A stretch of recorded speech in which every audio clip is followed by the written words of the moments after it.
Hello and welcome. No clever intro this time, but we do have another kit to look at. This one's a bit more recent than some of our other ones. This is the Airfix 172 scale Bristol Beaufort in Mark 1 in 172 scale. For a CGI box art, this one's not bad. Though I would say the ship's a little dark, and this sort of cripples it a bit. They're trying to set the scene here, whereas tell us this in the box or on the side. They do actually have some info here. You can pause that, read it if you want to. But yeah, you sort of obliterated the ship. If this was the old style Airfix boxes where the whole thing took up, maybe that'd be better. Yeah, first see if I'm on box art. But anyway, looks like I've already opened this, potentially. If not, then I do have my scissors to hand. I think, pretty sure I've already opened it. No, one side of it. Okay, let's just snip that quickly. There we are. Okay, so we are greeted with quite a fair chunk of plastic. That's actually pretty stuffed in there, look at that. That's not bad at all. Quite a fair chunk of plastic. And well done, Airfix. Separate baggie for the canopy. We like. Okay, so we'll put that to one side for a minute. Right. Now, it can be done in recyclable plastic bags, so that you know, the biodegradable ones maybe. Ooh.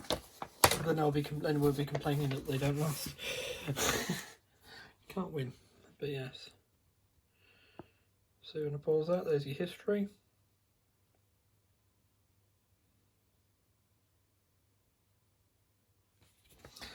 And we'll look through the instruction sheet once Christopher's retrieved the transfer sheet from the floor. There we are. Right. So, wingspan 24.4 centimetres, fuselage 18.6. Not a particularly huge aircraft. 2 decal gears included. So, we'll build this model with a torpedo fitted, drill out the 3 holes in parts C18 as shown in this diagram. I refer to steps 95 to 101 on pages 16 and 17. So that's C18 there. So there's the 3 holes you need to drill out for the torpedo. I think both of these are torpedo equipped Beauforts though. Yes, both of these are torpedo equipped Beauforts. So this is also a generic set of instructions they've done for future releases as well. So start with the wing spar. Well, obviously drilling those holes in the wing spar, attaching the seat to it. Wireless gear going in. The wing spar and bulkhead going in. I do like this use of wing spars and showing the angle it should be, 90 degrees to that, and that should be 90 degrees to that. Nice simple stuff to get us underway. Lots of interior green going in as per usual with Allied aircraft. Here we have controls. I think there's throttle controls and things going on there. And floor going in, that's the pilot seat going in there. Instrument panel, a bit of standard line for line panel there. Then you have the control column, bomb aimer's seat, not a bombardier in a British bomber. That looks like the toilet. That looks like they actually include the toilet, so that's brilliant if it is.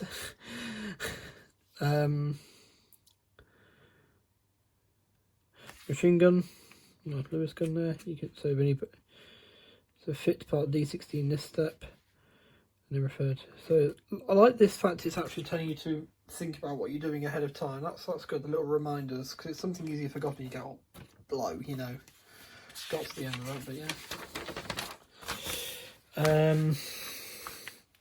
Was that the nav seat then? Maybe the nav / bomb aimer maybe. Looks like it swings, doesn't it? So it might be the nav table there. Rear bulkhead, nice to see. Got some more strength. So long as it actually provides strength, unlike the Shackleton, and doesn't like the Shackleton cause it fit issues. More bulkheads going in. But again, I wouldn't bother to pay much this part of the maybe the basic interior colour. You're not going to see it, even with these windows. You're not going to see an awful lot. Piece to remove there, it looks like. Cut it away and file it down. Both sides. You do get a pilot figure, that's nice to see. Do you get any other crew? Probably not. Yeah, when you got an aircraft, I mean, the Beaufort's got, hide it a bit, but the Beaufort's got quite a big glass nose there. The turret now, it'd be nice to have chaps to go in there. I'm thinking about the Airfix B-17 that we looked at, where every position just about had a figure for it. But anyway, rear turret going in, mounting going in, Bombay bulkheads going in, wings coming together, actual separate parts of that. That's pretty cool. So you don't have to put the clear part on yet, if you choose to make that way. Other wing going together, wings going on. They've broken it down nicely, it seems, so far, between the different bits. Other wing going on, so that could have been one step, couldn't it? Yeah, but they have broken it down all there. Posable ailerons and posable flaps, and that's good. The elevators aren't posable, but the rudder is. Okay. Well, you can modify it to make them posable, but they're not posable at the box. Undercarriage down options. Is there an option for undercarriage up? Yes. So there's the engine nacelles and that going on as well. Little intakes going on. I always thought the Beaufort being a blending with a Beaufighter's wing. There's a bit more to it than that. It's a really different shape, but it's essentially how I think of it. But yeah, so building your engines, obviously I believe there are Bristol Hercules radials on this. Doesn't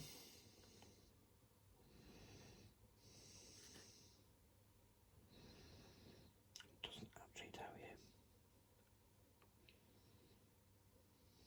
I believe they are Bristol Hercules radials on the Beaufort. It might be, I don't think the Mercuries. Wouldn't make sense for them to be Mercuries at this point. But yes, so canopy net going on, engines coming together, all the various glass parts around the nose coming on, so be careful around that. So there's the part we drilled holes in potentially at the beginning if you're building the torpedo bomber version. So wheels down, you can do the bomb doors open. Wheels up, you can do it. Note that fit at this stage, see step 101 on page 17. So we'll humour it, shall we?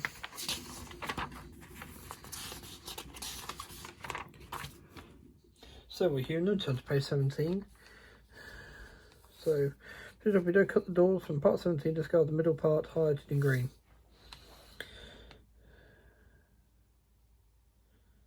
Okay. There we are. So wheels up. Use the one set of wheels, unlike the Spitfire. Sorry, the Seafire that came with two different sets of wheels. You just put the flat spot on the bit that's going to be inside the aircraft. Very quite clever. Does mean you don't get a weighted tail wheel with this one. Do you get a weighted tail wheels down option? No. So no weighted tail. You have to sand that a bit if you want it on the ground. More wheels down stuff there.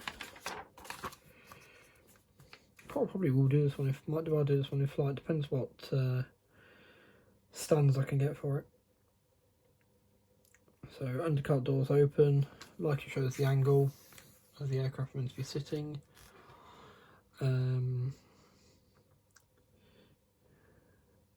Gribbly's going on. Quite a complex looking turret. Quite a detailed looking turret. Quite nice there. It's going to be interesting one to mask and paint, that one. And the housing that goes over it, the fairing, the underbelly turret, or the undernose turret, the torpedo, and the releases. There's the bomb bit, pitot tube, nav lights, landing light, nav light there, side gun, if you're having it open, and then find the props go on at the end. This is brilliant because I'd leave those off to the end anyway. And it's about various aerials and things. But yes, then the paint schemes you get. Aircraft flying Officer Kenneth Campbell, VC, pilot, and Sergeant J.P. Scott, DFM Royal Canadian Air Force navigator, Sergeant R.W. Hillman, wild operator, and W.C. Mullis air gunner. Against the German Sergeant Niesenhau, number 22 Squadron, Royal Air Force, and Evil Cornwall. Maybe. England, 6th of April 1941.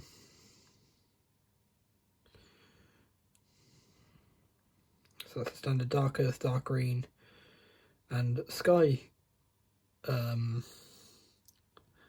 colour scheme. What I would call Battle of Britain colour scheme. It's the very stereotypical early war scheme. And this one's a bit more interesting in a way. Aircraft flown by Sergeant John Bell Rutherford, visually anyway. Pilot Sergeant Thomas Patrick O'Byrne, navigator, I hope I said that right. Sergeant William Samuel Ralph Browning, wild operator. Sergeant Jonathan Anthony Duckworth Wood, air gunner, against the German cruiser Admiral Hipper. 217 Squadron, Royal Air Force, St. Ivel, I'm going to say, Cornwall, England, February the 1st, 1941. Now this one is extra dark sea grey and slate grey with a matte black underneath. I'd be tempted to do that one, something slightly different. And also, I previously was quite fond of the Admiral Hipper as a ship because of a video game I played. But yeah, so it'd be setting that one right, as it were. So anyway, let's have a look at some of the plastic, shall we? Let's look at the transfers first. It's a very simple set of transfers, not too many stencils. The instrument panel is just plain, the instruments. Yeah, nothing too taxing there, look very nice.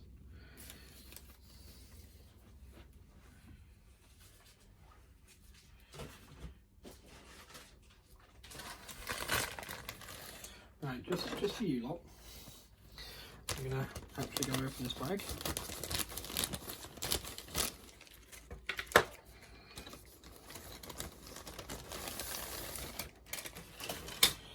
Just for you lot.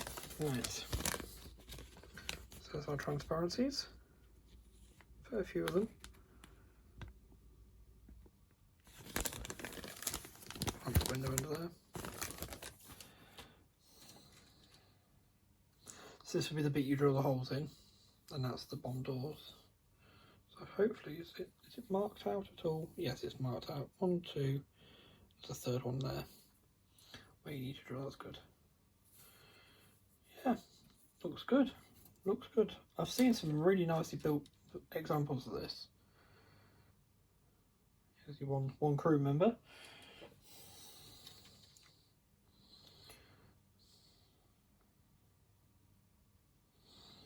I was holding them up and showing you basically, so you can see that's nice. Bit of protection to the point on the trailing edge of the wing there, wing root. That's a good thought. Well done, Airfix. I'll hold them up, then you can see what's on the sprue and see if there's a bit that you're looking for or not looking for, if that makes sense. But yeah, so that is the Airfix Bristol Beaufort Mark 1. The initial release of the kit. Thank you for watching. Take care, stay safe and be well. And I shall see you in the next one. Bye for now.